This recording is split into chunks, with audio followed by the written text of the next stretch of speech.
పిల్లలు ఆత్మీయులైనటువంటి మీ అందరికీ పేరు పేరున శుభములు వందనాలు తెలియజేస్తున్నాను. ప్రియమైనటువంటి దేవుని వారలారా, గడిచిన ఎపిసోడ్లో యోసేపు గారి అన్నలు 10 మంది అన్నలు ఉంటే 10 మందిలో రూబేను మినహా మిగిలిన వారు క్రూరంగా ఆలోచించారు. అందులో యూదా కొంతలో కొంత యోసేపుకి మేలు చేసినటువంటి వాడు అయ్యాడు. రూబేను తన తమ్ముడైనటువంటి యోసేపు విషయంలో హత్య చేయాలని తమ్ముళ్ళు ఆలోచించినప్పుడు పెద్ద కుమారుడు గనక తండ్రికి సమాధానం చెప్పుకోవాల్సి ఉంటుంది అనేటువంటి ఉద్దేశంతో యోసేపుని ఎట్టకేలకు వీళ్ళ బారి నుండి తప్పించి తండ్రి ఇశ్రాయేలుకు అప్పగించాలి అనేటువంటి ఆలోచనతోటే ఇతన్ని చంపి ఆ రక్తాపరాధము మనము ఎందుకు మోయాలి, అతన్ని ఈ గుంటలో పడేద్దాము అని తమ్ముళ్ళకి సూచించాడు. ఆ మేరకి తమ్ముళ్ళు గుంటలో పడవేశారు. కానీ ఈలోపు వ్యాపారులు ఆ మార్గంలో వెళుతున్నప్పుడు యూదా గుంటలో ఉంటే మనకేం ప్రయోజనం, ఎంతైనా మన సహోదరుడు కదా, అతన్ని అమ్మివేద్దాము, సహోదరుడు కదా అమ్మివేద్దాము అనేటువంటి ఆలోచన కూడా చాలా తీవ్రమైనటువంటిది. అయినా అది అందరికీ సమ్మతమవుతుంది. ఆ మేరకి యోసేపుని మిథ్యానీయులైనటువంటి ఇష్మాయేలీలకి అమ్మటం జరుగుతుంది. వారు కొంటారు, యోసేపుని తమ వెంట తీసుకెళ్తారు. అయితే ఈ విషయము రూబేనుకు తెలియదు. అమ్మినటువంటి విషయము రూబేనుకు తెలియదు. అతడు ఉపాయంలో భాగంగానే గుంటలో పడివేయమన్నాడు. తర్వాత వారందరూ మందను కాసేటువంటి పనిలో నిమగ్నమైనప్పుడు అతడు ఒంటరిగా గుంట యుద్ధకి వచ్చి యోసేపును చూసి బహుశా పైకి తీసి తండ్రి యుద్ధకు పంపించాలి అని అనుకున్నట్టున్నాడు. ఆ మేరకి అతడు తిరిగి ఆ గుంట యుద్ధకి రావటం జరిగింది.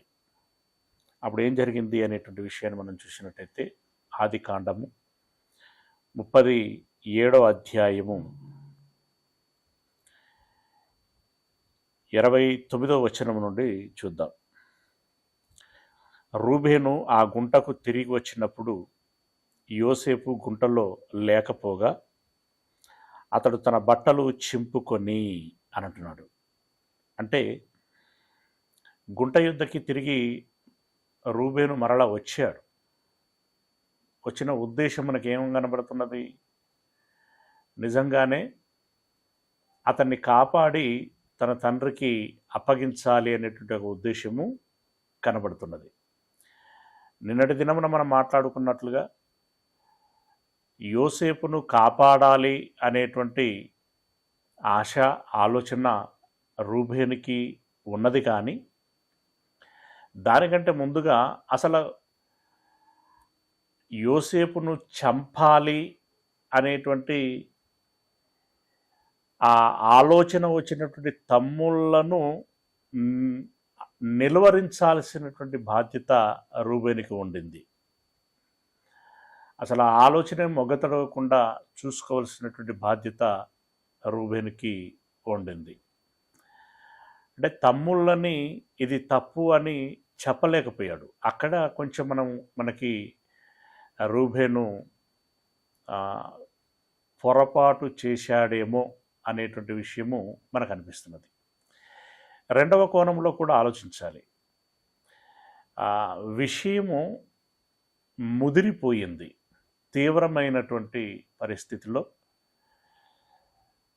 తన మాట తన తమ్ముళ్ళు కూడా వినలేనటువంటి చేయి దాటిపోయినటువంటి పరిస్థితుల్లో కనీసం ఈ విధంగానైనా మనము యోసేపుని, మనము మీన్స్ నేను అనమాట, రూబేను, కనీసం ఈ గుంటలో పడేస్తే వారి ఆక్రోశం తగ్గుతుంది, తర్వాత నేను కాపాడొచ్చు అనేటువంటి ఉద్దేశంతో మధ్య మార్గంగా రూబేను ప్రయత్నం చేశాడేమో అని అనిపిస్తూ ఉంటుంది. సరే, ఏదేమైనా మిగిలిన 9 మంది కంటే రూబేను బెటరు. రూబేను కాపాడాలని చూశాడు. ఇప్పుడు గుంట యుద్ధకు వచ్చేసరికి అందులో యోసేపు కనిపించట్లా. ఎందుకంటే అప్పటికే అమ్మేశారు కదా. ఇప్పుడు ఆయనకి అర్థం కాల అసలు పరిస్థితి ఏమైంది అని చెప్పి అంతుపట్టక, బహుశా ఆయనకి ఎంతో కొంత యోసేపు అంటే ఇష్టం ఉండొచ్చు, తమ్ముడు కదా అనేటువంటి భావన ఉండొచ్చు, లేదా నా తండ్రికి నేను ఏం చెప్పాలి అనేటువంటి ఒక ఆందోళన ఉండొచ్చు. ఇవన్నీ మిళితమైనటువంటి మానసిక స్థితిలో ఆయన తన ఒంటి మీద ఉన్నటువంటి వస్త్రములను చింపుకొని తన సహోదరుల యొద్దకు తిరిగి వెళ్ళి, చిన్నవాడు లేడే, అయ్యో నేనెక్కడికి పోదును అనగా, మనం గుంటలో పడేసాం కదా, ఆ గుంటలో చిన్నవాడు లేడు, ఏమై ఉంటాడు, ఇప్పుడు వాడిని ఎక్కడని వెతుకుదాము, నేను ఎక్కడికి వెళ్ళాలి అని చెప్పి తన ఆందోళనని సహోదరులకి విన్నపించుకోవటం జరిగింది, తెలియచేయటం జరిగింది. వారు ముందస్తు ప్లాన్లోనే ఉన్నారు. వాళ్ళు ఏం చేశారో, తమ్ముడు ఏమైందో వాళ్ళకు తెలుసు కాబట్టి వాళ్ళు ఏం చేశారంటే, వారు యోసేపు అంగీని తీసుకొని ఒక మేకపిల్లను చంపి దాని రక్తములో ఆ అంగీ ముంచి ఆ విచిత్రమైన నిలువుటంగీని పంపగా, వారు తండ్రి యొద్దకు దాన్ని తెచ్చి, ఇది మాకు దొరికెను, ఇది నీ కుమారుని అంగీ అవునో కాదో గుర్తుపట్టుమని చెప్పిరి. ఎంత దారుణము, ఎంత క్రూరత్వము, ఎంత మూర్ఖత్వము అనంటే, ముందు చంపేయాలనుకున్నారు, రెండవది గుంటలో పడేశారు, మూడవది అమ్మి వేసుకున్నారు, సొమ్ము చేసుకున్నారు, 20 తులాల వెండి చేసుకొని. ఇప్పుడు యోసేపును గురించి నేను ఎక్కడని వెతకాలి అని చెప్పి రూబేను ఆందోళన పడుతుంటే, వీళ్ళు వాళ్ళలో వాళ్ళు గుసగుసలాడుకుని ఉండుంటారు. నువ్వెందుకు ఆందోళన చెందుతున్నావు అన్నట్లుగా రూబేనుకు మెసేజ్ ఇస్తూ హుటాహుటిన ఒక మేకపిల్లను చంపేశారు. యోసేపు గారి ఆ విచిత్రమైనటువంటి నిలువుటంగిని అంతకు మునిపే వారు విడిపించి తీసుకున్నారు కాబట్టి, ఇప్పుడు ఆ మేకపిల్ల యొక్క రక్తము, మేకపిల్ల రక్తము ఆ వస్త్రం మీద పూసి, లేదా ఆ వస్త్రమును మేకపిల్ల రక్తములో ముంచి, ఇప్పుడు ఆ వస్త్రము తీసుకెళ్ళి తండ్రికి చూపించి, ఏమి భ్రమింప చేయాలి అని అనుకుంటున్నారంటే, అయ్యో యోసేపుని మా దగ్గరికి పంపించావు, అయితే అడవిలో ఏదో క్రూర మృగము యోసేపుని చంపి తిన్నట్లుంది, వస్త్రము దొరికింది, ఇది యోసేపు వస్త్రమేనేమో అని అనుమానం వచ్చి పట్టుకొచ్చాము, ఇది యోసేపుదేనో కాదో గుర్తుపట్టండి అని తండ్రికి చూపించి, ఇది క్రూర మృగము వలన జరిగినటువంటి హత్య మాత్రమే, సహోదరులకి సంబంధము లేదు అనేటువంటి విధంగా తండ్రిని ట్రాప్లో పడేయటానికి ఎత్తుగడ వేశారు. అందులో భాగంగా ఆ వస్త్రములని రక్తములో ముంచి కొందరు, అంటే అందులో 2-3 వస్త్రం పట్టుకొని తండ్రి యుద్ధకు వెళ్ళారు. వెళ్ళి అక్కడ ఏం మాట్లాడుతున్నారు? వస్త్రాలను చూపెట్టి, ఇది తమ్ముడు యోసేపు యొక్క వస్త్రములనేమో గుర్తుపట్టండి డాడీ అని అనట్లా. నీ కుమారునిదేనా, నీ కుమారుడైన యోసేపుదేనా గుర్తుపట్టు అంటే మాకేం సంబంధం లేదు, మాకు వాడు తమ్ముడు కాదు, వానికి మేము అన్నలం కాదు అన్నటువంటి విధానంలో ట్రీట్ చేస్తున్నారు. గుర్తుపట్టుము అని చెప్పి యాకోబుకి ఆ వస్త్రాలని చూపించటం జరిగింది. అప్పుడు అతడు ఆ వస్త్రాలను చూసి, యాకోబు గారు వస్త్రాలను గుర్తుపట్టి ఏమంటున్నాడంటే 33వ వచనంలో, అతడు దానిని గుర్తుపట్టి, ఈ అంగి నా కుమారునిదే, దుష్ట మృగము వారిని తినివేసెను, యోసేపు నిశ్చయముగా చీల్చబడెను అనెను. పాపం ఆ పెద్ద ఆయన నిజమే అని నమ్మేశాడు. వీరే మాటలైతే చెప్పారో అది నిజమని నమ్మేశాడు, అంటే మోసపోయాడు అని చెప్పొచ్చు. చీల్చబడ్డాడు అని చెప్పి ఈ దుఃఖపడుచున్నాడు. యాకోబు తన బట్టలు చింపుకొని తన నడుమున గోనె పట్ట కట్టుకొని అనేక దినములు తన కుమారుని నిమిత్తము అంగలార్చుచుండగా, ఎందుకంటే రాహేలును అతడు ప్రేమించాడు. ఆ రాహేలు గర్భమున పుట్టినటువంటి కుమారుడు యోసేపు, ఆ తదుపరి బెన్యామీను పుట్టాడు. కానీ రాహేలు మరణించింది. తాను ప్రేమించిన రాహేలు మరణించింది. చిన్నవారు అని చెప్పి యోసేపుని బెన్యామీనుని ప్రేమిస్తున్నాడు. ఇప్పుడు ప్రేమించిన భార్య చనిపోయింది, ప్రేమించిన కుమారుడు కూడా తన దృష్టిలో చనిపోయాడు. ఇప్పుడు ఆయన బాధ చాలా తీవ్రమైపోయింది.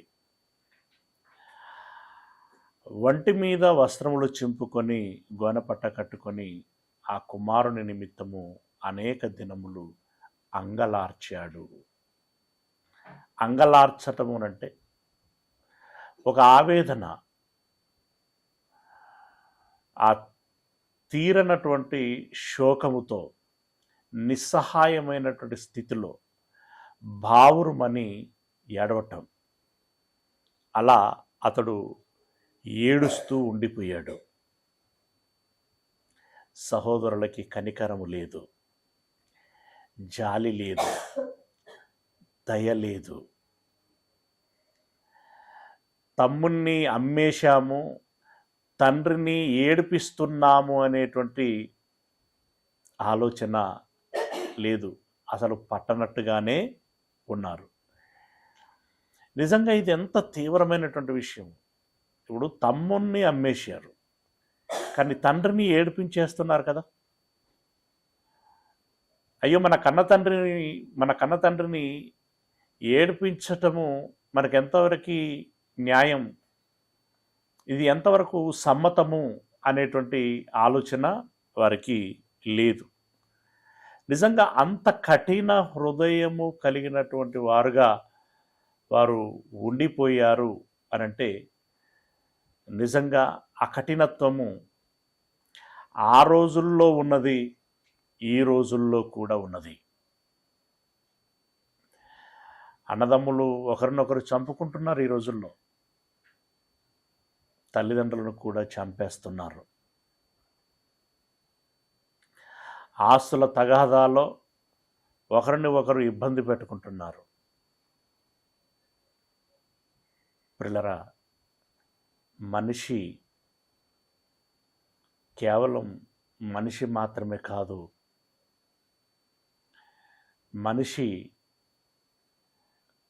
క్రూర మృగ స్వభావాన్ని కూడా తనతో పాటు మోసుకొస్తూ ఉన్నాడు, అంటే కలిగి ఉంటూ ఉన్నాడు. అలా యోసేపు యొక్క అన్నలు అదే స్వభావాన్ని కలిగి యోసేపు నమ్మేశారు, యాకోబుని ఏడ్పించారు. అతని కుమారులందరూ అతని కుమార్తెలందరూ అతనిని ఓదార్చుటకు యత్నము చేసిరి. ఏం జరిగిందో అన్నలకు తెలుసు కాబట్టి ఆ మాట మాత్రం చెప్పట్ల. చెబితే ఇప్పుడు వారు నేరస్తులు అవుతారు కదా. ఇంకా తండ్రికి ఆగ్రహము, ఆవేదన కలుగుతుంది కదా. తండ్రికి చెప్పల, ఓదార్చటానికి ప్రయత్నం చేశారు, కానీ అతడు ఓదార్చబడలేదు. అతని కుమారులందరూ అతని కుమార్తెలందరూ అతనిని ఓదార్చుటకు యత్నము చేసిరి. ఇక్కడ కుమారులు అన్నప్పుడు ఒకే చాలామంది ఉన్నారు. కుమార్తెలు అనంటే అతనికి ఉన్నది ఒకతే కుమార్తె కదా, కుమార్తెలు ఎక్కడి నుండి వచ్చారు అనేటువంటి ప్రశ్న మనకు వస్తూ ఉంటుంది. అయితే ఇక్కడ మనం గమనించాల్సినటువంటి విషయం ఏంటంటే, కడుపున పుట్టినటువంటి సంతానమైనటువంటి వారిని కుమారులు కుమార్తెలు అనటం అనేటువంటిది సహజం. అయితే మరలా వారి గర్భములో నుండి వచ్చినటువంటి మనమన్లు మనమరాన్లు ఎవరైతే ఉంటారో వారిని కూడా కుమార్తెలు కుమారులు అని సంబోధించడం అనేటువంటిది బైబిల్ చరిత్రలో మనకు కనబడుతూ ఉంటుంది. ఉదాహరణకి దావీదును అబ్రహాము కుమారుడు అని అంటాడు కదా, లైక్ దట్. అలా వీళ్ళందరూ కుటుంబ సభ్యులందరూ అని చెప్పి మనం అర్థం చేసుకోవాల్సి ఉంటుంది. అతన్ని ఓదార్చుటకు యత్నం చేసిరి. అయితే అతడు ఓదార్పు నొందనొల్లక, నేను అంగలార్చుచు మృతుల లోకమునకు నా కుమారుని యొద్దకు వెలుదునని చెప్పి అతని తండ్రి అతని కోసము ఏడ్చెను.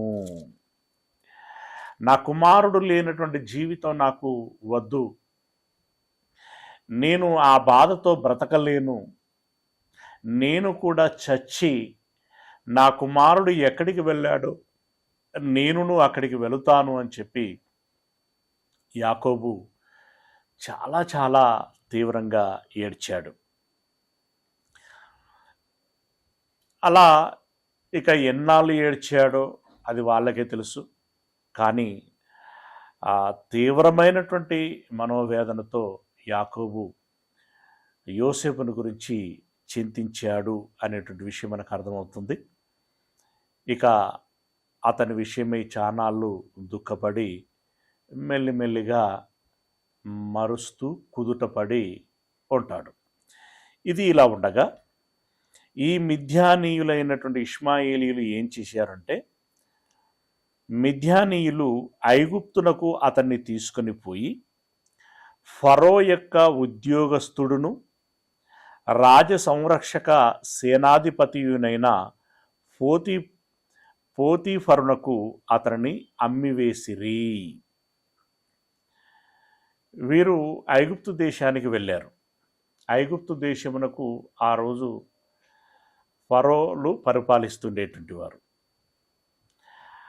ఆ ఫరో అంటే ఐగుప్తు దేశమునకు అధ్యక్షుడు లేదా రాజు. రాజుగారి దేహ సంరక్షకుడు అంటే బాడీ గార్డ్స్ అంటాం. ఈ బాడీ గార్డ్స్కి అధిపతి ఆయన, అంటే కమాండర్ అని చెప్పుకోవచ్చు. ఈ కమాండర్ అయినటువంటి పోతీఫర్కు యోసేపును వాళ్ళు అమ్మేసి సొమ్ము చేసుకున్నారు. ఇక వాళ్ళు చేసేదే వ్యాపారం కాబట్టి వ్యాపారంలో భాగంగా యోసేపు సహోదరుల యొద్ద యోసేపును కొన్నారు. అసలు అమ్మటానికి వాళ్ళెవరు, కొనటానికి వీళ్ళెవరు? ఎంత విచిత్రమైనటువంటి విషయము జరిగిందో ఒకసారి ఆలోచించండి. అప్పుడే మనుషులు నమ్మారా, ఇప్పుడు అమ్ముతలేరా అనంటే ఎప్పుడూ అమ్ముకుంటున్నారు. కడుపున పుట్టిన బిడ్డలను అమ్ముకుంటున్నారు, తెలిసిందే కదా. కొనేవాళ్ళు కొంటున్నారు, వాళ్ళు అమ్మేస్తున్నారు. అమ్మబడినటువంటి వీరు ఏం కాబోతున్నారు అనే సంగతి వాళ్ళు మాకు అనవసరము అన్నట్టుగా ఉన్నారు. ఆడపిల్లలనైతే వ్యభిచార కూపములకు అమ్ముకుంటున్నారు, మగపిల్లలనైతే వెట్టి చాకిరికి అమ్మేస్తున్నారు. ఇంకా కొందరి విషయంలో దారుణంగా జరిగేది ఏంటంటే, వారి యొక్క ఆర్గానులు అంటే గుండె కావచ్చు, లివర్ కావచ్చు, కిడ్నీ కావచ్చు, ఊపిరితిత్తులు కావచ్చు, ఇవి వేరే వారికి అమర్చటానికి ప్రాణం ఉండగానే వీరి అవయవాలను ఒకటొకటిగా కోసి వేరే వారికి అమరుస్తున్నారు. ఎంత దారుణం! ఒక పిల్లి మేక పిల్లను వేటాడి గొంతు కరిచి పంజాతో దాన్ని అదిమి పట్టి నోటితో ఒక్కొక్క అవయవాన్ని చీలుస్తూ భుజించినట్టుగా మనుషులను ఈరోజు ప్రాణముండగానే కోసి అవయవాలను తీసి ఎవరినో ఉద్ధరిస్తున్నాము. ఎవరిని ఉద్ధరించట్లేదండి, అందరిది స్వార్థమే. ఇప్పుడు ఈ అవయవాలు ఇంకొకరికి పెడితే అతడు బ్రతుకుతాడు,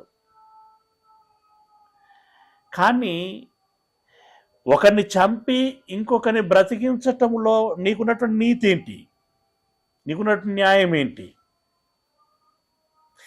ఇవి అత్యంత దారుణమైనటువంటి అనాగరిక కాలంలో జరిగింది అని అనుకుంటే కాదు, ఈ నాగరికత ఉన్నది అనుకున్నటువంటి కాలంలో కూడా అట్లాగే జరుగుచున్నవి. అంటే అనాగరిక కాలానికి నాగరిక కాలానికి ఏమీ తేడా లేదు. రాతి యుగానికి సైబర్ యుగానికి ఏ రకమైనటువంటి వ్యత్యాసము లేదు. మనిషి మానసిక స్థితి అలాగే కొనసాగుచున్నది. అంటే మొత్తానికి పోతీఫర్కి అమ్మేశారు. తర్వాత ఏం జరిగింది అని చూస్తే 38వ అధ్యాయము. ఆ కాలమందు యూదా తన సహోదరులను విడిచి హీరాను ఒక అదుల్లామీయుని యొద్ద ఉండుటకు వెళ్ళెను. ఇది ఒక స్పెషల్ ఎపిసోడ్ ఇది. ఇప్పుడు మొత్తానికి యోసేపు ఐగుప్తు దేశములో ఉన్నటువంటి పోతీఫరు ఎంట ఉన్నాడు. అలా ఉండగా ఇప్పుడు ప్రత్యేకమైనటువంటి ఎపిసోడ్. అంటే యోసేపు అమ్మబడిన తర్వాత యూదా తన సహోదరులను విడిచి, బహుశా మనం ఈ సందర్భం అంతా చదివిన తర్వాత మనకు అర్థమవుతూ ఉంటుంది, వీరు వేరుపడ్డట్టున్నారు. సరే, అందరూ వేరుపడ్డారా అనంటే అందరి సంగతి అలా ఉంచితే యూదా వేరుపడ్డట్టుగా మనకు కనిపిస్తోంది. అతడు తన మందను తీసుకుని, అంటే తన వాటా అని చెప్పవచ్చు. ఆ మాట అక్కడ లేదు, కానీ తర్వాత అర్థమవుతుంది మనకి. అతడు తన సహోదరుని యొద్దకు వెళ్ళాడు. అతని పేరు హీరా. అతనికి హీరా అను ఒక అదుల్లామీయుని యొద్ద ఉండుటకు, అంటే హీరా అనేటువంటి వ్యక్తి యొద్ద ఉండటానికి అతడు వెళ్ళాడు. అయితే ఆ హీరా ఎక్కడ ఉంటుందంటే అదుల్లామియా అనేటువంటి ఒక ప్రాంతంలో ఉంటున్నాడు. అంటే వీరిని విడిచి అతడు ఆ హీరా యుద్ధకి వెళ్ళాడు. వెళ్ళిన తర్వాత అక్కడ షూయా అను ఒక కనానీయుని కుమార్తెను యూదా చూచి ఆమెను తీసుకొని ఆమెతో పోయెను. అంటే దాని అర్థం ఏంటంటే ఆ షూయాని వివాహం చేసుకున్నాడు. కనానీయులలోని కుమార్తెను వివాహం చేసుకున్నాడు. ఏషావు ఒక కనాను స్త్రీని ఎలాగనైతే వివాహం చేసుకున్నాడో, ఇప్పుడు ఇక్కడ యూదా కనాను స్త్రీని వివాహం చేసుకున్నాడు. ఒక విధంగా చెప్పాలంటే వయస్సుకు వచ్చినటువంటి యూదా వివాహము యాకోబు చేయలేదు. అంటే యాకోబు పిల్లల విషయమై బాధ్యత తీసుకొని వివాహం చేయక మునిపే వయస్సుకు వచ్చినటువంటి వీరు వారి వివాహ ఆలోచన వారే చేసుకుంటున్నారు. అందులో భాగంగా యూదా ఈ అదుల్లామీయుని యొద్దకి వచ్చి అతని సహాయంతో అని అనుకుంటా బహుశా ఈ కనాను స్త్రీ అయినటువంటి షూయాను వివాహం చేసుకొని ఆమెతో కాపురం చేశాడు. ఆమె గర్భవతి అయి కుమారుని కనగా అతడు వానికి ఏరు అను పేరు పెట్టెను. అంటే ఇప్పుడు యూదాకి కుమారుడు పుట్టాడు, అతని పేరు ఏరు. ఆమె మరలా గర్భవతి అయి కుమారుని కని వానికి ఓనాను అను పేరు పెట్టెను. రెండోసారి గర్భధరించింది,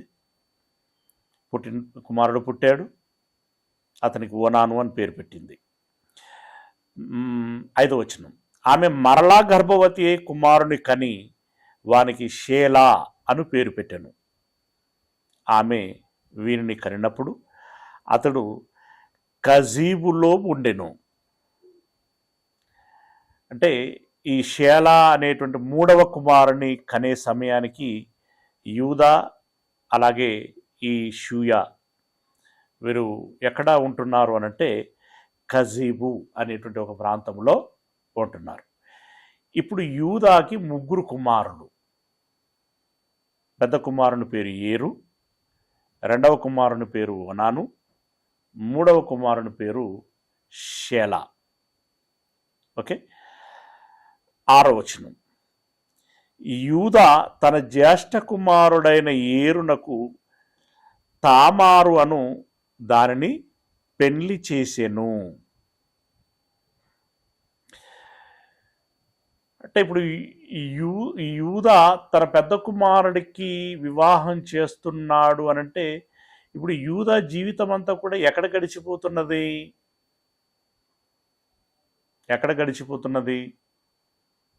అనంటే తండ్రి అయిన యాకోబునకు దూరంగా ఉన్నాడు. అక్కడే తన జీవితం గడిచిపోతున్నది. ఇప్పుడు చూస్తూ ఉండగానే తన పెద్ద కుమారుడికి వివాహ వయస్సు వచ్చేసింది. అంటే ఎంతకాలం గడిచిందో చూడండి, బహుశా 30-40 సంవత్సరాలు గడిచిపోయింది. ఆ రోజుల్లో ఆ వయస్సులోనే వివాహం చేసుకునేటువంటి వారు దాదాపుగా. ఎందుకంటే ఆ రోజుల్లో 120, 150, 170, 180 అలా బ్రతుకుచున్నారు. ఆ రేషియోని బట్టి వీళ్ళ మెచ్యూరిటీ ఏజ్ అనేటువంటిది అలాగుండేది. సరే, ఏదేమైనా తన కుమారుడికి వివాహ వయస్సు వచ్చింది. ఆ కుమారుడికి వివాహం చేయాలనుకున్నాడు. తామారు అనేటువంటి ఒక స్త్రీని వివాహం చేశాడు. ఈమె కూడా ఎవరై ఉంటారు అనంటే ఇశ్రాయేలేతర కుమార్తె. ఆ తామారుని వివాహము చేశాడు. యూద జ్యేష్ఠ కుమారుడైన ఏరు యెహోవా దృష్టికి చెడ్డవాడు గనుక యెహోవా అతన్ని చంపెను. ఇక్కడ మనం గుర్తుపెట్టుకోవాల్సినటువంటి విషయము జాగ్రత్తగా, ఏశావు కనాను స్త్రీని వివాహం చేసుకుంటే ఆ స్త్రీ అత్తామామలకు ఆయాసం కలిగించారు. స్త్రీలు అంటే మనకు మెజారిటీ ఏం కనబడుతూ ఉంటుంది అనంటే, అన్య స్త్రీలను వివాహం చేసుకున్నప్పుడు దైవికపరమైనటువంటి కలిసి వచ్చేటువంటి విషయంలో వారు ఇబ్బంది పెట్టేటువంటి అవకాశం ఉంటుంది. అంటే సహకరించలేనటువంటి పరిస్థితి ఉంటుంది. లేదా దైవ జ్ఞానము లేక తాము దేవునిలో ఉండకుండా తమ పిల్లలను కూడా దేవునిలో పెంచనటువంటి పరిస్థితి ఉంటుంది. ఇప్పుడు ఏరు యెహోవా దృష్టికి మంచివాడు కాదట. కారణం ఏమై ఉంటుంది? పూర్తిగా నింద నేను వేయలేను కానీ బహుశా తల్లి కుమారుణ్ణి దేవునిలో అజాగ్రత్తగా పెంచలేకపోయి ఉంటుంది. ఎందుకు అనంటే ఆమె కూడా దేవునిలో అంతంత మాత్రమే అయి ఉంటుంది. మొత్తానికి ఏరుకి దైవభక్తి లేదు. కాబట్టి దేవుడు ఏం చేశాడటానంటే ఏరుని చంపేశాడట. చంపిన తర్వాత అప్పుడు యూదా ఓనానుతో, నీ అన్న భార్య యుద్ధకు వెళ్ళి మరిది ధర్మము జరిగించి నీ అన్నకు సంతానము కలగజేయమని చెప్పెను. ప్రిలరా, భారతదేశంలో కొంతకాలం క్రితం అంటే బ్రిటిషర్స్ రాకమునుపు సతీ సహగమనము అనేటువంటిది తీవ్రంగా ఉండేది. అంటే భర్త మరణించిన తర్వాత ఆమె ఒంటరిదైపోతుంది, బ్రతకడం కష్టమవుతుంది అనేటువంటిది ఒక ఆలోచన. రెండవది, పరాయి పురుషుల బారిన పడిపోయేటువంటి ప్రమాదం ఉంటుంది. ఇలాంటి సమస్యలు జరగకూడదు అనంటే భర్తతో పాటే తను కూడా చితిలో మరణిస్తే ఈ సమస్యలు ఉండవు అని చెప్పి ఆనాటి సమాజం అలా ఆలోచన చేసి సహగమనము అంటే తనతో పాటే చితిలో చనిపోయేటువంటి ఏర్పాట్లు చేసేటువంటి వారు. అయితే ఇప్పుడు ఈ యూదా గారి కాలంలో దానికి భిన్నంగా ఉంది. మరీ చంపటము కాదు కానీ ఇప్పుడు ఈమె పరాయి పురుషుణ్ణి ఇంకెవరినో వివాహము చేసుకోవటం కంటే మరిది ఇక్కడ భర్త ధర్మాన్ని నిర్వర్తించాలి, అది వారి ఆలోచన. దేవుడు వారికి సూచించలేదు ఇక్కడ ఈ విషయం. మనుషులుగా వాళ్లకు ఇది సరి అని అనిపించింది, వారు చేసుకున్నటువంటి ఆలోచన. ఇప్పుడు రెండవ కుమారునికి చెప్పి నీ అన్న ధర్మమును నీవు నిర్వర్తించుము అని చెబితే అతడు సరే అన్నట్టుగా అన్నాడు, కానీ అతడు ఒక కుట్ర చేశాడు, అంటే ఒక మోసం చేశాడు అని చెప్పచ్చు. ఏంటి అదేనంటే, అప్పుడు యూదా ఓనానుతో నీ అన్న భార్య యుద్ధకు వెళ్ళి మరిది ధర్మము జరిగించి నీ అన్నకు సంతానము కలగజేయమని చెప్పాను.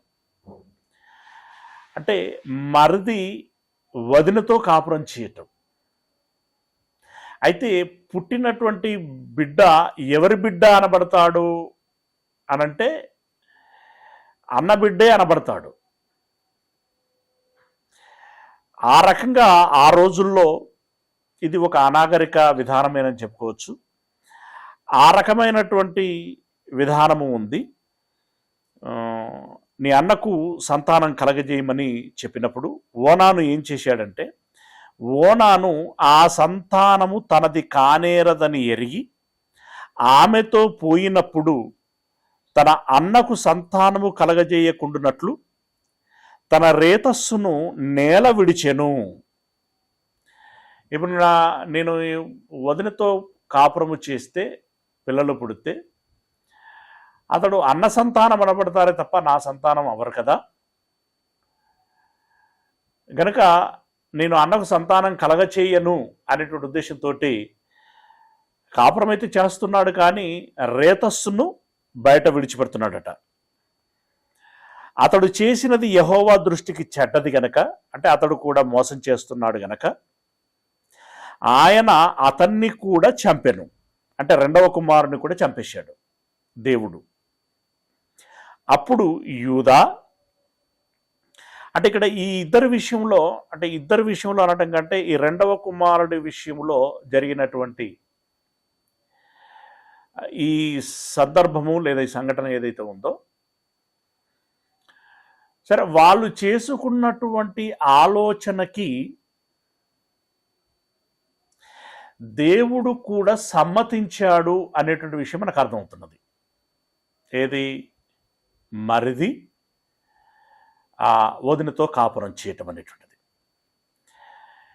ఇక్కడ సమ్మతించటం అనేటువంటి విషయాన్ని మనం ఆలోచించినప్పుడు,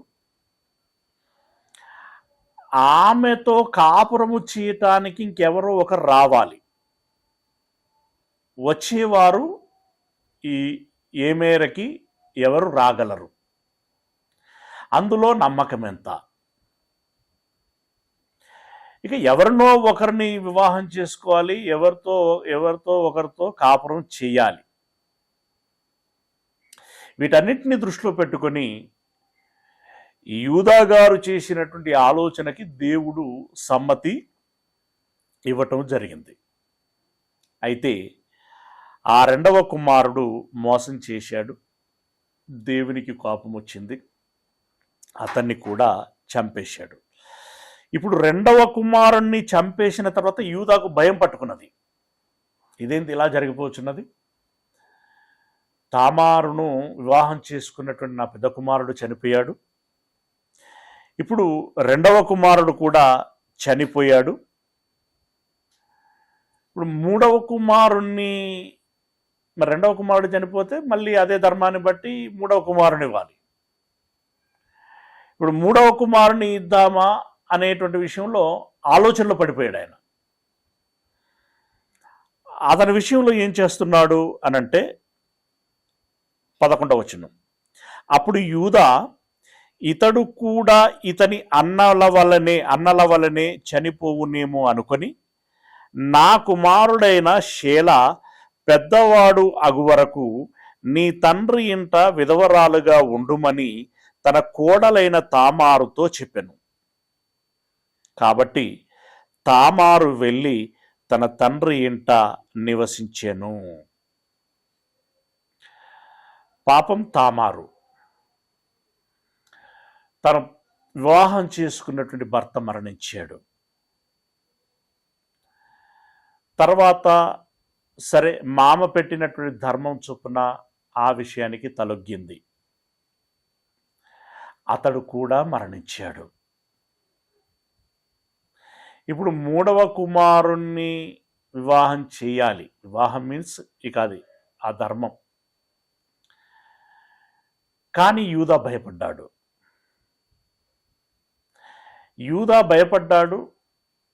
మరొక వైపు నిజంగానే మూడవ కుమారుడు వయస్సులో చాలా చిన్నవాడు. అప్పుడు భయపడినటువంటి యూదా ఆ విషయం నేరుగా చెప్పక తామారుకి మరోలా చెప్పాడు. ఏమని? వీడు చిన్నవాడు కదా, పెద్దవాడు అయ్యేంత వరకు నీవు నీ తండ్రి ఇంట ఉండుము. అంటే దాని అర్థం ఏంటి అంటే, వాడు పెద్దవాడైన తర్వాత వాడిని నీకు ఇస్తాను అని చెప్పటం. సరే అని చెప్పి మామ మాట మీద గౌరవం ఉన్నటువంటి ఆమె తన తండ్రి ఇంటికి వెళ్ళింది. తదుపరి ఏం జరిగింది అనంటే 12వ వచనం. చాలా దినములైన తర్వాత షూయా కుమార్తె అయిన యూదా భార్య చనిపోయాను. ఇప్పుడు యూదా భార్య చనిపోయింది అంటే ముగ్గురు పిల్లల తల్లి ఉంది కదా, ఆమె చనిపోయింది. చాలా దినములైన తర్వాత షూయా కుమార్తె అయిన యూదా భార్య చనిపోయాను. ఇక్కడ షూయా అను ఒక కనానీయుని కుమార్తె అని చదువుకున్నాం మనం 2వ వచనంలో. ఇప్పుడు షూయా కుమార్తె అంటే యూదా భార్య అనమాట. ఆ యూదా భార్య చనిపోయింది. తర్వాత యూదా దుఃఖ నివారణ పొంది, అంటే ఒక వ్యక్తి కుటుంబ సభ్యులు మరణించినప్పుడు ఆ రోజుల్లో రోజులు వారాల తరబడి దుఃఖములో ఉండేటువంటి వారు. ఆ దుఃఖ దినములు ముగిసిన తర్వాత అదుల్లామీయుడైన హీరాను తన స్నేహితునితో, ఇప్పుడు మనం యూదా తన సహోదరులను విడిచి హీరాను అదుల్లామీయుని యొద్దకు వచ్చాడు అని మనం చెప్పుకున్నాం కదా. ఎందుకు వచ్చాడు అంటే హీరా అప్పటికే అతనికి స్నేహితుడు. ఇక అది ఏ రకంగా స్నేహం కుదిరింది అనేటువంటిది మనకు తెలియదు. వృత్తిరీత్యా స్నేహితుడయ్యాడా, ఇంక ఇతరత్ర కారణాలను బట్టి స్నేహితుడయ్యాడా తెలియదు. మొత్తానికి స్నేహితుడు. భార్య చనిపోయిన తర్వాత దుఃఖ నివారణ పొందిన తర్వాత ఈ హీరాను తన స్నేహితునితో తిమ్నాతునకు తన గొర్రెల బొచ్చు కత్తిరించు వారి యొద్దకు వెళ్ళెను. తిమ్నాతులో తన గొర్రెల యొక్క బొచ్చు కత్తిరించుతున్నారు. ఆ కత్తిరించటానికి వెళ్ళాడు. దాని మామ అంటే ఇప్పుడు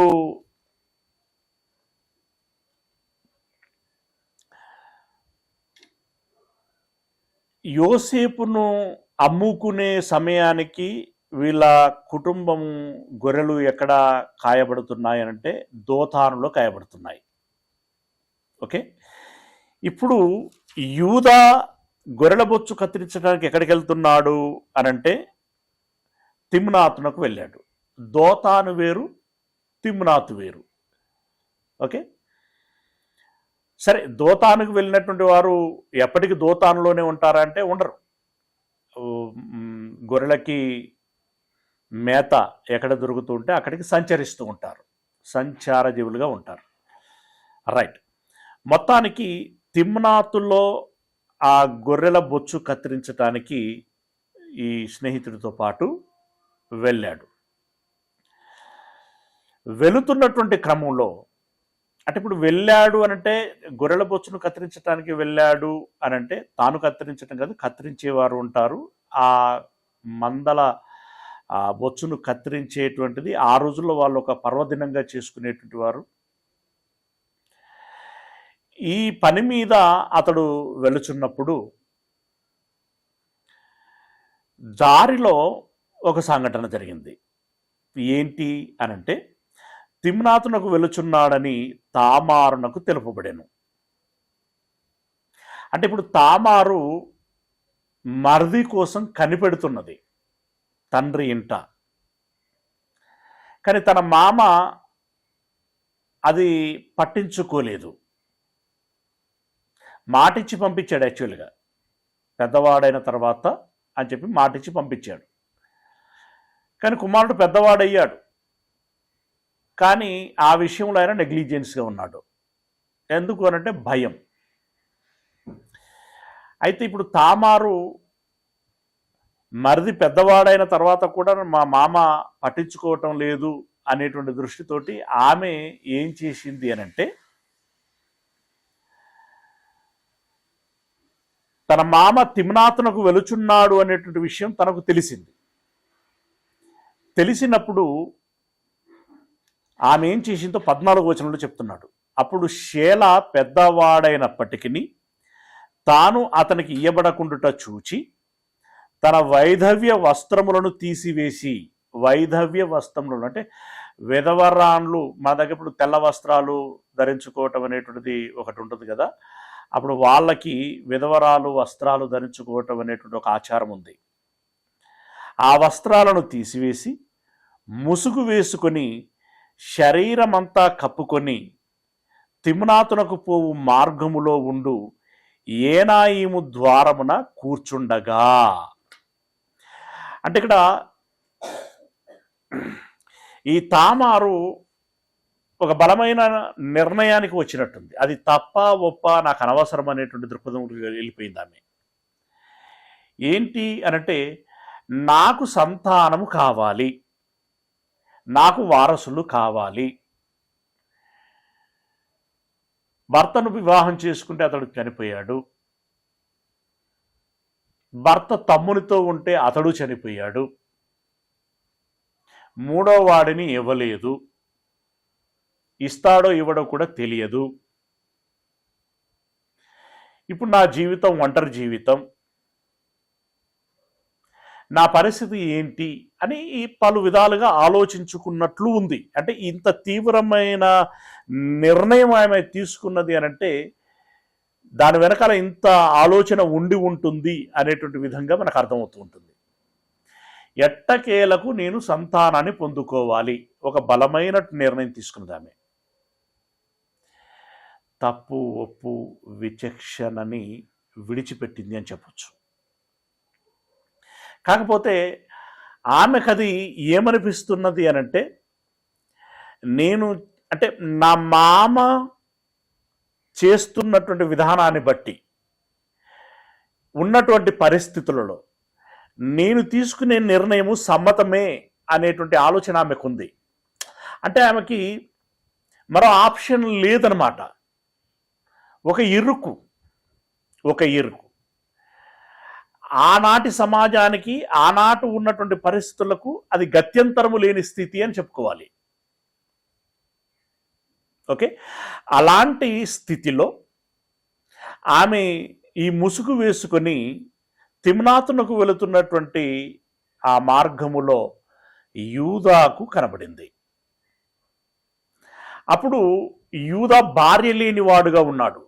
కొన్నిసార్లు కొన్ని పరిస్థితులు ఎటువైపు దారితీస్తాయి అనేటానికి ఇది ఒక పెద్ద ఉదాహరణ. మనబోటి వారికి ఒక కనువిప్పు. ఎస్, భర్త లేని తామారు తాపత్రయం, భార్య లేని యూదా బలహీనత, ఈ రెండు ఎటువైపు దారి తీశాయో మనం అర్థం చేసుకోవాలి. అందుకే పౌలు లాంటి భక్తుడు కామతప్తులగుట కంటే వివాహం చేసుకోవటం మంచిది అని అంటాడు. ఇప్పుడు ఇక్కడ వీళ్ళ విషయంలో జరుగుతున్నటువంటిది గమనించండి. పెద్దవాడైనప్పటికీ తాను అతనికి ఇయ్యబడకుండా చూచి వైధవ్య వస్త్రమును తీసివేసి ముసుగు వేసుకుని శరీరమంతయు కప్పుకొని తిమ్నాతునకు పోవు మార్గములో ఉండు ఏనాయిము ద్వారమున కూర్చుండగా యూదా ఆమెను చూచి ఆమె తన ముఖము కప్పుకొనినందున వేశ్య అని అనుకొని ఆ మార్గమున ఆమె దగ్గరకు పోయి ఆమె తన కోడలని తెలియక, వేశ్యలంటే ఎవరో ఉంటారు కదా, అలా అనుకొని నీతో పోయేదను రమ్మని చెప్పాను. ఇక మార్కెట్లోకి పోయినట్టు. అందుకు ఆమె, నీవు నాతో వచ్చిన ఎడల నాకు ఏమి ఇచ్చేదవని అడిగాను. అంటే ఆయన వేశ్య అని అనుకున్నాడు.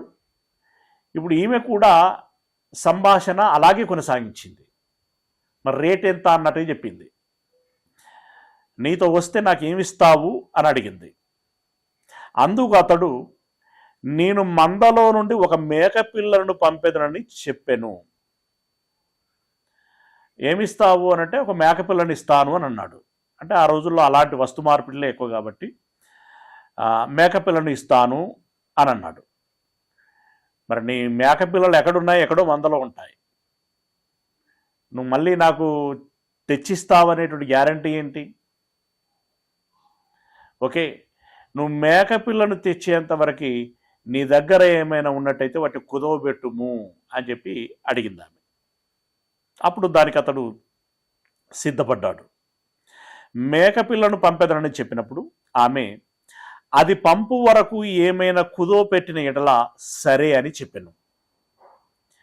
అతడు నేను నీ యొద్ద ఏమి కుదో పెట్టవలనని అడిగినప్పుడు ఆమె నీ ముద్రయు, అంటే ఉంగరం లాంటిది, నీ ముద్రయు దాని దారమును నీ చేతి కర్రయు అని చెప్పెను.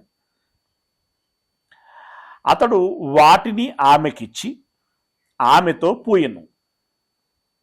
ఆమె అతని వలన గర్భవతి ఆయను.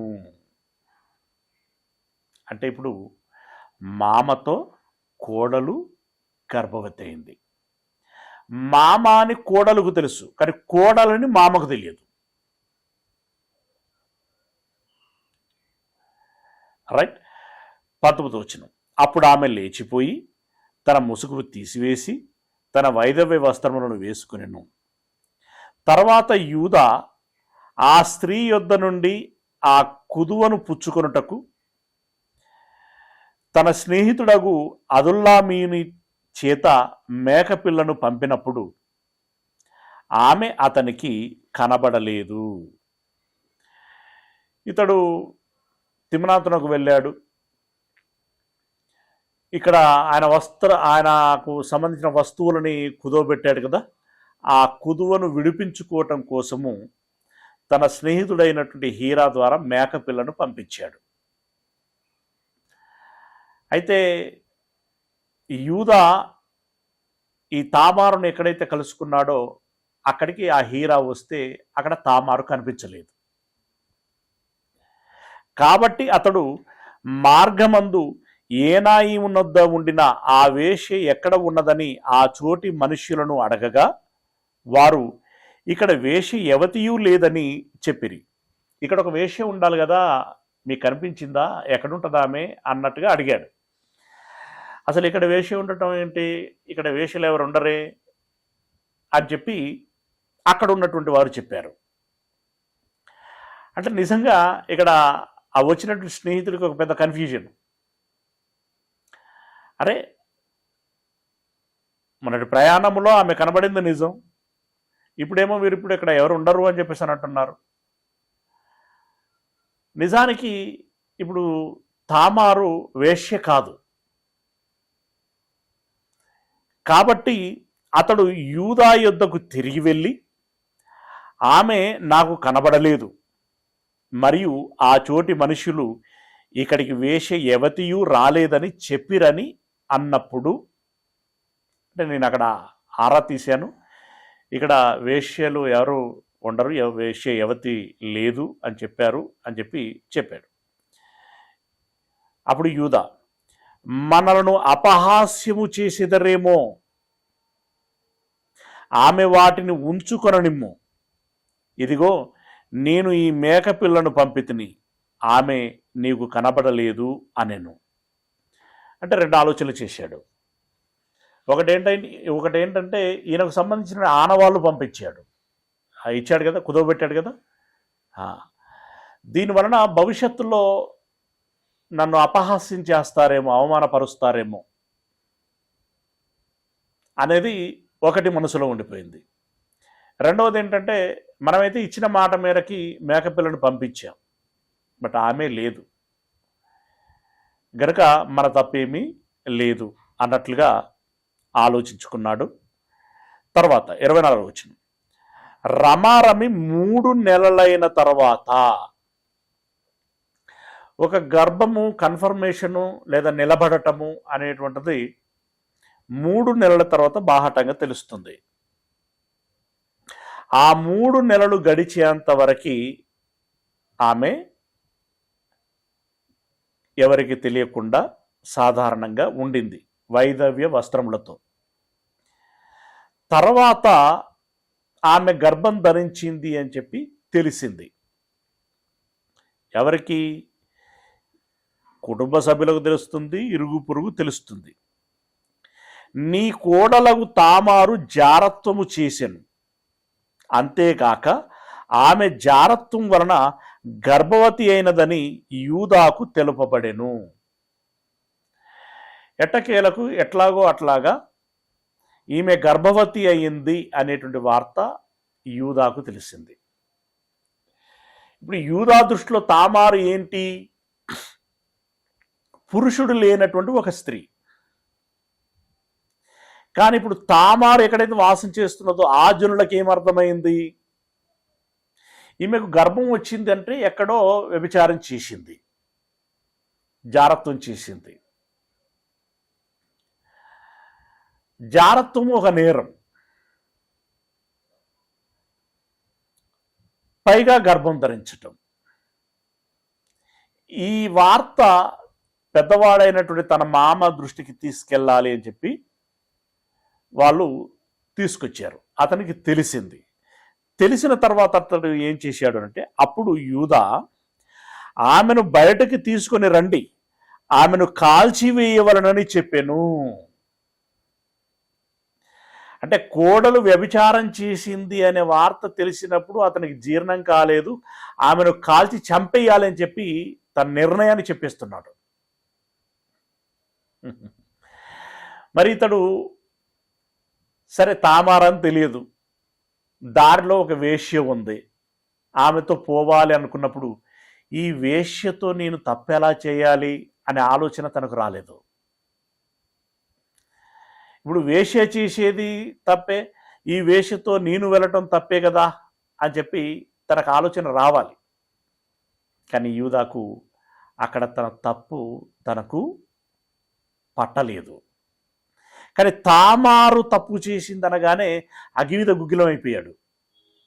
వెంటనే కాల్చి చంపేయాలంటున్నాడు. ఆమెను బయటకు తీసుకుని వచ్చినప్పుడు, అంటే ఆయన చెప్పినట్టుగా ఆమెను బయటకు తీసుకొని వచ్చారు.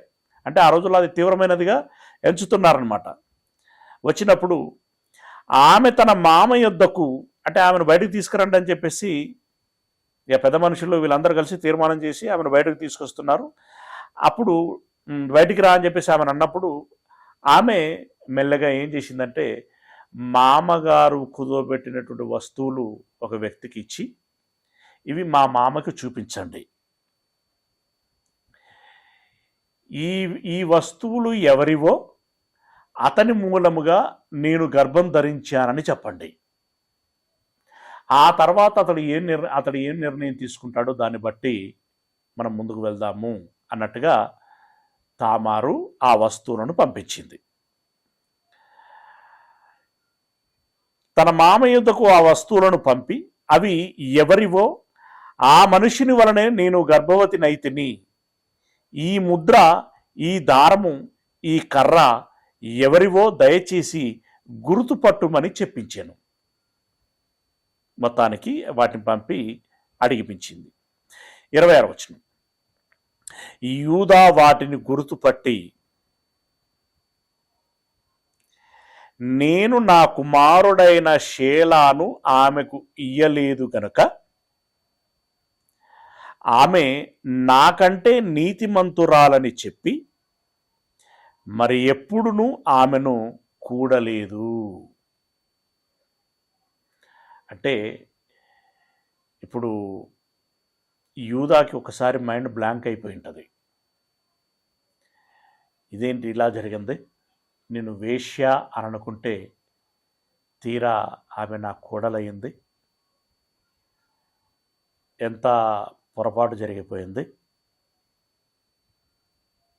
ఇందులో ఆమె తప్పు లేదు. ఎందుకంటే ఇచ్చిన మాట మేరకి నా కుమారుణ్ణి ఆమెకు ఇవ్వాలి, నేను ఇవ్వలేదు, నేను మాట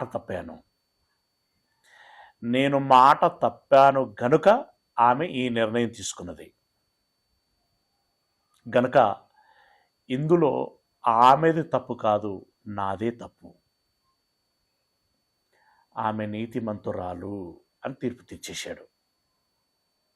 తీర్పు తీర్చేసి ఇక మరెన్నడూ ఆమెతో అలాంటి సంబంధము కలిగి ఉండాలని తను భావించలేదు.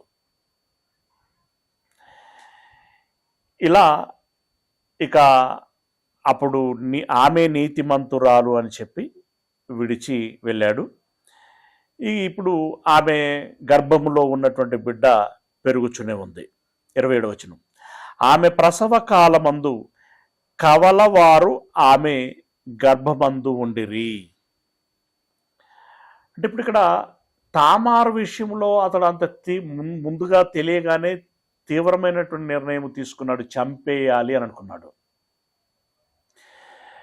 ఇప్పుడు యూదా తాను పొరపాటు చేశానని చెప్పి తనకు తెలిసింది కదా, మరి దానికి తీర్పు ఏంటి, దానికి శిక్ష ఏంటి అని అంటే దాని విషయంలో మనకి ఇక్కడ ఇన్ఫర్మేషన్ ఏం కనిపించట్లా. అంటే ఏం జరిగింది, ఏం జరుగుచున్నది అని మనం అర్థం చేసుకుంటే, తామారని అనగా తన కోడలు అని తాను ఎరగకుండా పోయాడు కనుక ఆ విషయంలో అతడును ఒక నిర్దోషి అవుతున్నాడు. ఇప్పుడు వేశ్య అన్నప్పుడు ఆ ఐడెంటిఫికేషన్ వేరు. అలాగనే వేశ్యలతో పోవచ్చా అంటే మళ్ళీ ఆ సెక్షన్లు వేరు, దానికి సంబంధించినటువంటి తప్పులు వేరు. వేషతో కూడా పోకూడదు, కానీ ఇతడు పోయాడు. ఆ విషయం ఇక్కడ ప్రస్తావనార్హం కావట్లా. అయితే ఇప్పుడు వేశ్య యుద్ధకు వెళితే యూదా ఎప్పుడు బలమైన నేరస్తుడవుతాడు అని అంటే, భార్య ఉండగా వేశ్య యుద్ధకు వెళితే బలమైన నేరస్తుడవుతాడు. భార్య మరణించింది, భార్య మరణించిన వేశ్య యుద్ధకు వెళ్ళొచ్చా అనంటే మళ్ళీ అక్కడికి ఇంకా సూక్ష్మంలోనికి వెళితే వెళ్ళకూడదు. అవసరమైతే మరొక స్త్రీని వివాహం చేసుకోవాలి. కానీ ఇక్కడ అది ప్రస్తావనకి రాలేదు. కారణం ఏంటి అనేటువంటిది మనకి ఇక్కడ చెప్పబడలేదు. మొత్తానికి ఆ రోజుల్లో పితృస్వామ్య పరిపాలన జరుగుతున్నది కాబట్టి, పరిపాలన అంటే కుటుంబాలలో పితృస్వామ్య యాజమాన్యము జరుగుతున్నది కనుక దాన్ని ఎవరు పెద్దగా పట్టించుకోకుండా వెళ్ళారు అనేటువంటి విషయం మనకు అర్థమవుతున్నది. ఓకే, సరే. ఇది ఇలా ఉండగా ఆమె ప్రసవ కాలమందు కవలవారు ఆమె గర్భమందుండిరి. మొత్తానికి నిండు చూలాలైంది. ఆ సమయానికి అర్థమైంది ఏంటంటే 2 పిల్లలు కడుపులో ఉన్నట్టుగా అర్థమైంది, కవలలు. ఆమె ప్రసవించుచున్నప్పుడు ఒకడు తన చెయ్యి బయటికి చాచెను గనుక మంత్రసాని ఎర్ర నువ్వులు తీసి వాని చేతికి కట్టి ఇతడు మొదట బయటకు వచ్చానని చెప్పాను. అంటే చెయ్యి బయటకు పెట్టాడు కానీ అతడు డెలివరీ అవ్వలేదు. అతడు తన చెయ్యి మరలా వెనకకు తీసినప్పుడు అతని సహోదరుడు బయటకు వచ్చాను. అంటే ముందు చెయ్యి బయటికి ఏ పిల్లవాడిదైతే వచ్చిందో అతడు కాకుండా మరొక పిల్లవాడు డెలివరీ అయ్యాడు. అప్పుడు నీవేళ భేదించుకుని వచ్చితివి అనెను. అందుచేత అతనికి పెరెసు అను పేరు పెట్టెను. అంటే చెయ్యి బయటికి ఎవరిదైతే వచ్చిందో అతడు కాకుండా వేరే కుమారుడు, 2వ కుమారుడు డెలివరీ అయ్యాడు. మంత్రసాని నువ్వు ఎలా భేదించుకుని వచ్చావు అని చెప్పి అంటూ దానికి అర్థం వచ్చేటువంటి విధంగా ఫెరసు అంటే భేదము అని కింద పుట్టినోట్లో ఇచ్చాడు అనే పేరు పెట్టింది. తర్వాత తన చేతిని తొగరుగల అతని సహోదరుడు బయటకు వచ్చాను. అంటే ముందు చెయ్యి బయటకు ఎవరిదైతే వచ్చిందో అప్పుడు అతడు 2వ కుమారుడిగా ఇక్కడ జన్మించడం జరిగింది. అతనికి జెరహు అను పేరు పెట్టాను. అంటే ఇప్పుడు తామారుకి 2 కుమారులు జన్మించారు. ఆ 2లో ఒకరు ఫెరెస్సు, అలాగే రెండవ కుమారుడు జెరహు. ఇది మనం ఈ అధ్యాయంలో గమనించినటువంటి విషయం. మొత్తానికి తామారు నేరస్తురాలుగా తీర్మానించబడలేదు, తన మామ చేతనే. తన మామ మూలముగానే ఈ పొరపాటు జరిగింది అని చెప్పి అతడు ఒప్పుకోవటము జరిగింది. రైట్. యోసేపు పోతీఫరుకి అమ్మబడటము గమనించాం. అలాగే యూదా తన జీవితంలో జరిగినటువంటి ఘట్టం, అంటే తామారు విషయంలో జరిగినటువంటి ఘట్టాన్ని గమనించాం. ఇది మనసులో పెట్టుకోండి. మిగిలినటువంటి విషయాలని వచ్చేటువంటి తరగతిలో ఆలోచించేద్దాం. ప్రార్థన చేసుకుందాం ప్రియులారా. మహోన్నతుడైనటువంటి మా దేవుడా, మీ పాదములకు వందనాలు చెల్లిస్తూ ఉన్నాం మా పరమ తండ్రి. మీ మాటలను ధ్యానించాం. విన్న మాటలని మనసులో పెట్టుకొని, అయ్యా పరిస్థితులు ఏవి ఎలా ఉంటాయి అనేటువంటి విషయాన్ని గమనించుకొని, అయ్యా పూర్వకాలంలో ఏం జరిగింది అనేటువంటి ఒక అనుభవాన్ని కలిగి ఉండటానికి కృపను అనుగ్రహించమని వేడుకుంటున్నాం. మాటలు విన్నటువంటి మీ పిల్లలందరినీ పేరు పెన్న దీవించండి, ఆశీర్వదించండి. అయ్యా వారి కుటుంబాలకి తోడై ఉండండి.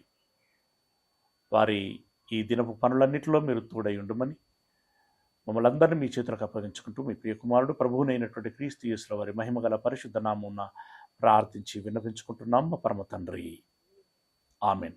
మన కన్న తండ్రి అయినటువంటి దేవుని ప్రేమ, ప్రభు అయినటువంటి యేసుక్రీస్తు వారి యొక్క కృపారక్షణ, పరిశుద్ధాత్మిక అన్యోన్య సహవాసము, సహాయము ఈ మాటలు విన్నటువంటి మనందరికీ దేవుడు వ్రాయించి తెలియచేసినటువంటి దాన్ని బట్టి ఏది తప్పు ఏది ఒప్పు అనేటువంటి విచక్షణతో బ్రతకాలని ప్రయత్నం చేసేటువంటి ప్రతి బిడ్డకి తన ప్రయత్నం అంతటిలో ఎల్లకాలము తోడై ఉండును కాక. ఆమెన్.